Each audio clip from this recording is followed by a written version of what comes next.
대한민국에는 거대한 항구 도시가 두 곳 있습니다.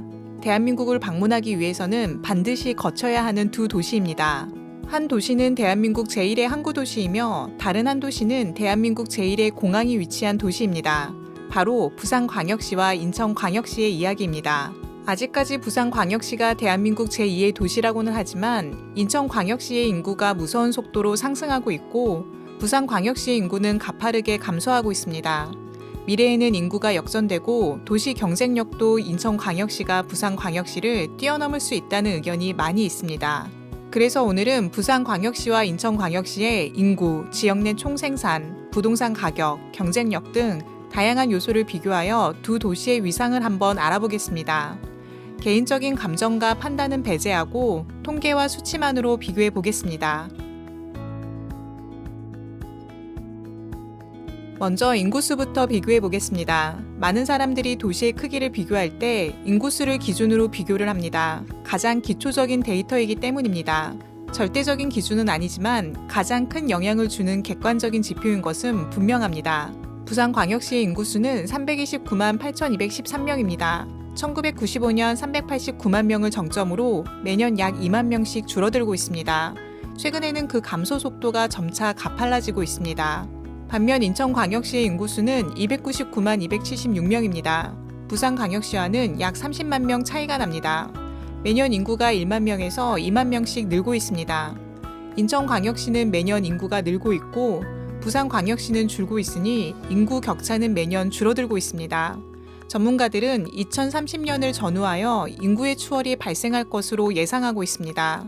문제는 부산광역시는 현재 인구의 유입을 일으킬 수 있는 도시의 힘이 부족한 상태입니다. 노인 인구의 비율이 높고 대기업이 없어 양질의 일자리를 제공하기 힘들기 때문입니다. 그리고 산이 많은 지형 때문에 도시를 개발할 수 있는 부지도 마땅하지 않은 상황입니다. 인구 유입을 위한 새로운 돌파구가 필요한 상황입니다. 반면 인천광역시는 검단 신도시, 루원시티 등 아직 개발해야 할 부지가 많이 남아 있습니다.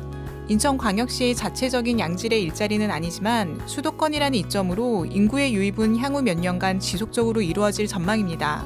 간단히 인구만으로 도시의 크기를 결정한다면 인천광역시가 향후에는 대한민국 제2의 도시가 될 확률은 높아 보입니다.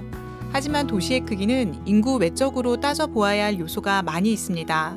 다음 비교 지표는 도시의 경제력입니다. 2021년 기준으로 부산광역시의 지역 내 총생산은 약 97.8조 원입니다. 반면에 인천광역시의 지역 내 총생산은 약 98.7조 원입니다. 거의 비슷한 수준이지만 인천광역시가 2017년 처음으로 부산광역시의 지역 내 총생산을 역전했었습니다. 하지만 2018년, 2019년, 2020년에는 부산광역시의 지역 내 총생산이 더 높았고 2021년에는 다시 인천광역시가 역전하였습니다. 두 도시의 지역 내 총생산은 현재 비슷한 수준입니다. 과거에 비해 인천광역시의 지역 내 총생산이 부산광역시의 지역 내 총생산에 많이 근접한 점만 주목하면 될 것 같습니다. 참고로 부산광역시에서 지역 내 총생산이 가장 높은 지역은 강서구이며 14조 원입니다. 그 다음은 해운대구가 9조 5천억으로 높았습니다. 인천광역시에서 지역 내 총생산이 가장 높은 지역은 남동구입니다. 지역 내 총생산은 16조 원이며 연수구가 11조 원으로 그 다음으로 높았습니다. 근로소득 연말정산을 한 근로자 수를 기준으로 알아본 부산광역시의 일자리 수는 총 105만 개입니다. 강서구가 11만 8천 개, 부산 진구가 10만 4천 개, 해운대구가 10만 1천 개입니다.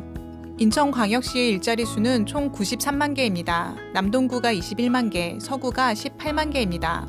매출을 기준으로 한 100대 기업 본사의 위치를 살펴보면 두 도시 모두 100대 기업 본사가 단 한 곳도 없습니다. 하지만 2021년 기준 시가총액 1조 원이 넘는 대기업을 기준으로 살펴보면 총 288개 기업 중 인천광역시에 8곳, 부산광역시는 또 한 곳도 없습니다. 심지어 강원도에도 4곳, 광주광역시에도 한 곳이 있지만 부천광역시에는 한 곳도 없었습니다. 10억 이상 자산을 가진 부자의 수는 부산광역시가 2만 9천 명, 인천광역시가 2만 3천 명으로 부산광역시에 사는 부자의 수가 더 많은 것으로 나타났습니다. 대기업이 단 한 곳도 없는 부산광역시의 일자리 문제는 과거와 같은 도시의 위상을 되찾기 위해서는 반드시 풀어야 하는 과제입니다. 부산광역시가 금융을 비롯한 새로운 산업을 육성하고 장려하는 이유는 이것 때문입니다. 다음은 부동산 가격입니다. 부산광역시의 전체 아파트 매매 평당가는 1,055만 원입니다.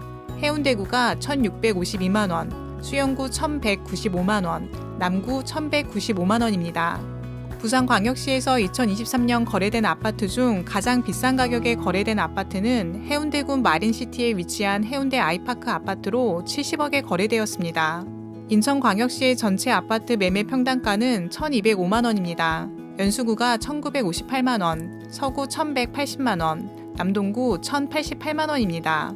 인천광역시에서 2023년 거래된 아파트 중 가장 비싼 가격에 거래된 아파트는 연수구 송도국제도시에 위치한 더샵 센트럴파크 2차 아파트로 41억에 거래되었습니다.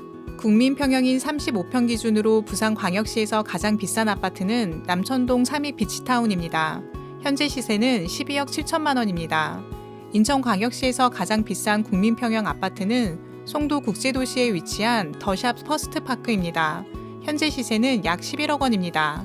전체적인 부동산 가격은 인천광역시가 부산광역시에 비해 조금 더 높게 형성되어 있습니다.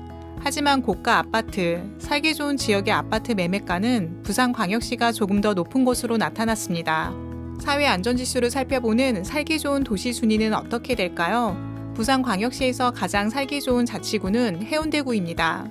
사회 안전지수는 56.06점으로 전국 순위는 33위입니다. 해운대구는 교통안전과 소방 등의 영역에서 차별화된 평가를 받으며 생활안전 분야에서 전국 최상위권을 기록했습니다. 인천광역시에서 가장 살기 좋은 자치구는 연수구입니다. 사회안전지수 56.22점으로 전국에서 31번째로 살기 좋은 지역입니다. 연수구는 생활안전 분야가 6위를 기록하였고 건강보건 분야는 55.29점, 주거환경 차원은 51.92점으로 모두 평균 이상의 성적을 받았습니다. 부산광역시에서 가장 점수가 낮은 지역은 동구였으며 인천광역시에서 가장 점수가 낮은 지역은 미추홀구였습니다. 두 도시 모두 지역에 따라 점수의 편차가 컸으며 오래된 구도심일수록 점수가 낮게 나타났습니다. 주거환경 관점에서 두 도시의 기후는 어떨까요? 부산광역시는 해양성 기후를 띠어 여름에는 시원하고 겨울에는 따뜻한 편입니다. 대한민국에서 부산광역시보다 겨울철에 따뜻한 도시는 제주도, 통영시, 거제시 정도입니다. 산이 많은 지형으로 자치구별 기후 변화가 큰 편이긴 하지만 한파와 폭염으로부터 안전한 지역입니다. 인천광역시는 해안도시이지만 수심이 낮은 경기만 깊숙이 자리하여 기온과 강수량을 보면 대륙성 기후에 속합니다. 하지만 따뜻한 바다와 붙어있기 때문에 연교차는 서울, 대구 등 내륙도시보다는 심하지 않습니다. 사람이 살기 좋은 기후만 놓고 본다면 남부 지역 해안에 위치한 부산광역시가 조금 더 나아 보입니다. 두 도시는 교육 수준도 비슷해 보입니다. 2023년 기준 서울대 최종 합격자 수가 가장 높은 상위 100개 고등학교에 부산광역시가 4곳, 인천광역시가 4곳으로 동등한 결과가 나왔습니다. 참고로 서울이 49곳, 경기도가 25곳입니다. 다음은 대한민국으로 들어오는 가장 큰 관문인 하늘길과 바닷길의 비교입니다. 부산광역시를 떠올리면 가장 먼저 생각나는 것은 항구도시입니다. 부산광역시가 제1의 항구도시인 이유가 바로 부산항 때문입니다. 부산항은 국내 최대 규모의 무역항입니다. 2022년 기준 세계 7위 규모의 항구입니다. 중국에 위치한 항구를 제외하면 전 세계에서 싱가포르항 다음으로 큰 항구이며 홍콩항보다 더 큰 규모의 항구입니다. 2020년 기준 국내 총 해상 수출입 화물의 57%, 컨테이너 화물의 75%, 전국 수산물 유통량의 34%를 처리하고 있습니다. 컨테이너 물동량은 2,200만 TEU를 넘게 기록해 국내에서는 독보적인 1위이며 2위 인천항, 3위 광양항과 큰 차이를 보여주고 있습니다. 인천항은 수심이 얕고 조수간만의 차이가 큰 서해안에 위치해 있어 큰 배가 접안하기 어려운 지리적 한계가 있습니다. 수도권에 인접한 항구의 위치는 매우 좋으나 환경적 요인으로 인해 미래에도 제1의 항구도시라는 타이틀은 가져오기 힘들어 보입니다. 부산항이 바닷길의 관문이라면 인천국제공항은 대한민국 하늘길의 관문입니다. 인천국제공항은 세계 공항 서비스 평가에서 세계 최고 품질 서비스를 제공하는 공항으로 12년 연속 선정되었습니다.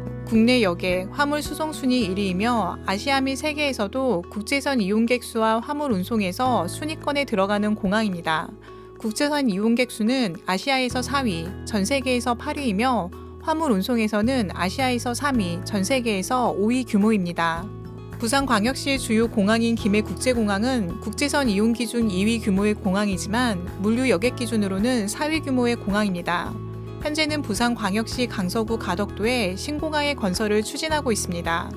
오늘은 언론과 인터넷상에서 제2의 도시에 대한 관심이 집중되고 있는 부산광역시와 인천광역시를 비교해 보았습니다. 아직까지 다양한 부문에서 도시의 위상이 인천광역시에 비해 부산광역시가 약간 앞서 있습니다. 하지만 그 차이가 미미하며 인천광역시의 도시 위상이 날로 높아지고 있고 국제적인 환경과 미래 산업 환경도 부산광역시에 비해 훨씬 나아 보입니다. 하지만 단순히 행정구역의 인구수로는 광역 도시권의 크기나 실제 생활권을 반영하지는 못합니다. 서울특별시의 인구는 전국에서 가장 빠른 속도로 줄어들고 있지만 실질적으로 서울 도시권은 점차 더 확장되어 가고 있기 때문입니다.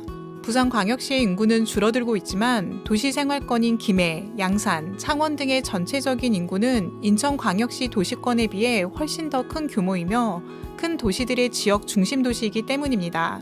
하지만 한반도의 긴 역사에서 보면 흔하지는 않지만 도시의 규모가 바뀌는 일은 종종 있었던 일입니다. 조선시대만 해도 부산광역시는 지명조차 알려지지 않은 도시였고 대전광역시는 흔적도 없던 도시였습니다. 경주시와 전주시는 조선시대에는 지금의 광역시와 같은 위상이었습니다. 이렇듯 도시의 위상은 상황과 환경에 따라 바뀌기도 합니다. 이상 도시의 과거, 현재, 미래를 이야기하는 도시연구소였습니다. 시청해주셔서 감사합니다. 만족하셨다면 좋아요와 구독 부탁드립니다. 다음 도시에서 다시 인사드리겠습니다.